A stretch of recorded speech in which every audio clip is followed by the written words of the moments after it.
Hey y'all, Knox here with the American Suppressor Association, and welcome to the 2023 Mid-Year Review. In this video, we're going to give you a recap of everything that's happened thus far in 2023. To date, ASA has been incredibly active, working in Washington, D.C., Washington State, and a ton of places in between, so buckle up because we've got a lot of ground to cover. 2023 began at a sprint, with full suppressor ban and confiscation bills introduced in Virginia and New Mexico.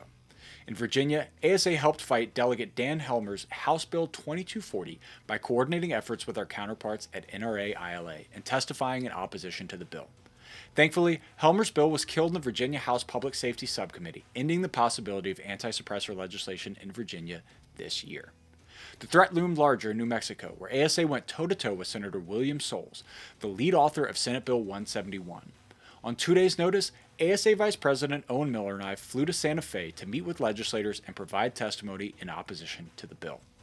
We explained that suppressors are just a highly regulated safety device that every law-abiding citizen should have access to, and that banning them would do nothing other than deprive New Mexicans of one of the most effective tools available to help protect their hearing.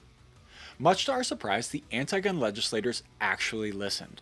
Minutes after we testified, Senator Soules proposed an amendment to remove the suppressor ban from his legislation. And I've been lobbying for suppressors for 12 years, and I've never seen a legislator amend their bill on the spot like that. It was truly remarkable. The amended measure passed by a 6-1 vote, after which the immediate threat to suppressors in New Mexico was over. That said, we will keep our eye on New Mexico because it could easily return in the future. In Washington State, the Second Amendment community wasn't so lucky.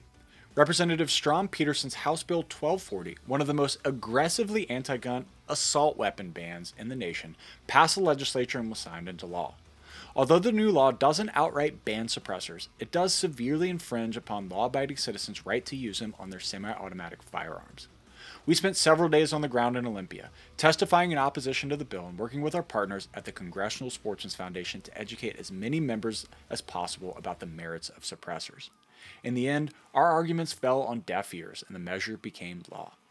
Nothing in politics is certain, but we do hope that this law is overturned in the courts. In Colorado, ASA was part of the coalition that defeated yet another assault weapons ban, House Bill 231230.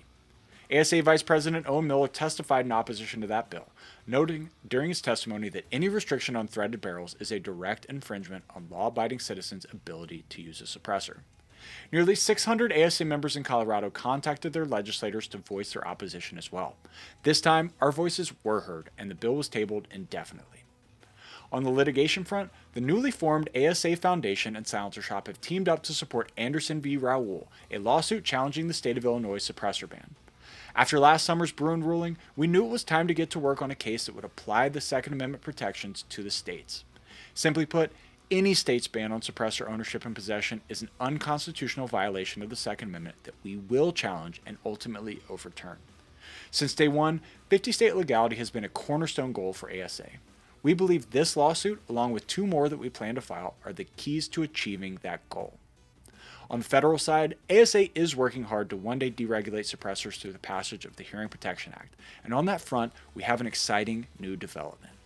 On May 31st, the Academy of Doctors of Audiology sent a letter to Representative Jeff Duncan and Senator Mike Crapo endorsing the Hearing Protection Act.